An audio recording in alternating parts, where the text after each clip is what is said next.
Bonjour à toutes et à tous, dans cette vidéo, on va simplifier une fraction et la mettre sous forme irréductible, 720 sur 396. Alors, la technique, on la connaît. On va, dans un premier temps, diviser 720 par 2, c'est-à-dire qu'on va décomposer en produit de facteur premier 720, on va décomposer en produit de facteur premier 396, et dès qu'on aura notre décomposition, eh bien on pourra simplifier. C'est ça l'idée. Donc 720, on le décompose en produit de facteur premier. 720 divisé par 2, ça nous donne 360. 360, et il reste 0. 360, je le divise à nouveau par 2. 180 fois 2, eh bien il reste 0, tout simplement. Et je continue. Là, 182, 180 divisé par 2, ça fait 90. Fois 2, 180 reste 0. Je continue. 90 divisé par 2, 45. 2 fois 45, 90 reste 0. Et là, 45, je ne peux plus diviser par 2. Je ne peux diviser que par 3. 45 divisé par 3, ça fait 15. 3 fois 15, 45 reste 0. 15, je divise à nouveau par 3. 5 fois 3, 15 reste 0. Est-ce que 5 est divisible par 3? Par 2, non. Par 3, non. Par 5, oui. 5 divisé par 5, 1 reste 0. Et rappelez-vous, on a le 1 et on a le 0. On a terminé. On peut donc écrire que 720, c'est donc 2 à la puissance 1, 2, 3, 4, multiplié par 3 puissance 2, multiplié par 5, tout simplement. Et là, on a terminé notre décomposition en produit de facteur premier. On peut le vérifier. 2 fois 2, 4, fois 2, 8, fois 2, 16. 16 fois 5, ça fait 80. 2 fois 2, 4, fois 2, 8, fois 2, 16. 16 fois 5, ça fait 80. Et 80 multiplié par 9, ça fait bien 720. Et donc on a fait juste.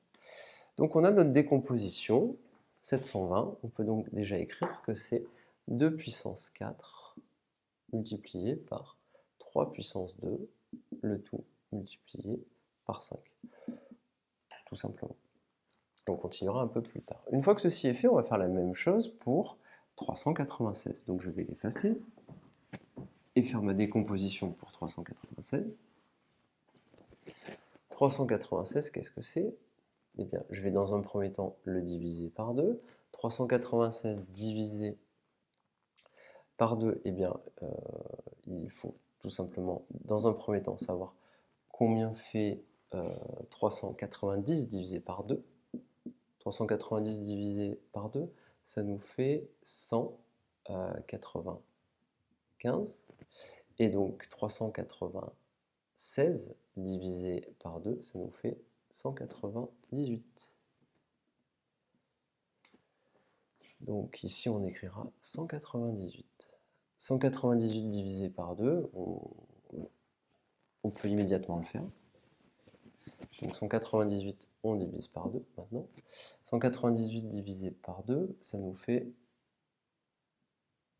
99. Et il reste 0 à chaque fois.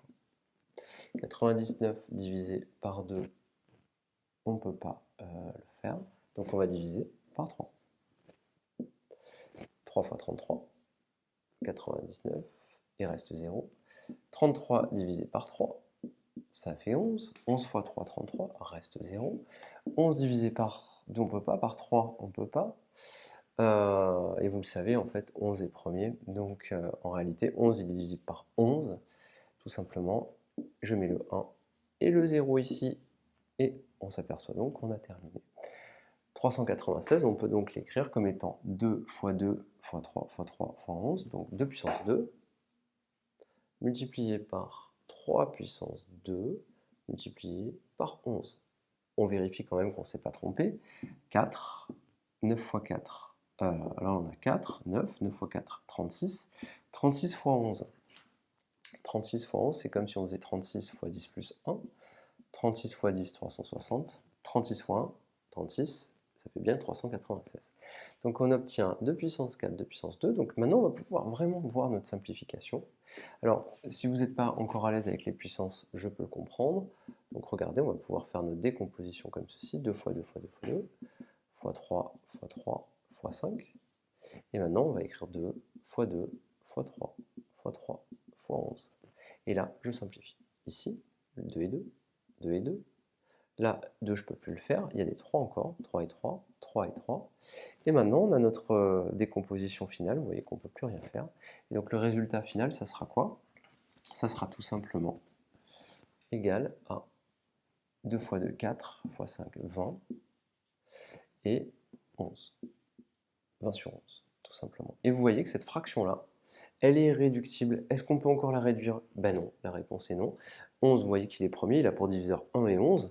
20, il est divisible par 1, par 20, par 2, par 4, par 5, par 10. Et donc, il n'y a pas de diviseur commun. Et donc, on ne peut plus simplifier. Alors que là, on avait des diviseurs communs, ici et ici. 2, il divisait ce nombre-là, et il divisait ce nombre-là. Donc, on pouvait simplifier. C'était ça l'idée. Voilà, donc refaites bien, bien, bien cet exercice. Il est fondamental, il va vraiment vous aider à maîtriser la décomposition en produit de facteurs premiers et l'irréductibilité des fractions. Cette méthode, elle marche bien quand vous prenez des nombres encore plus grands, et du coup, c'est extrêmement utile. Sur des nombres petits, ça n'a pas forcément d'utilité parce qu'on peut le faire de tête très rapidement. Mais sur des nombres grands, ça a son utilité. Voilà tout, je vous remercie et à bientôt.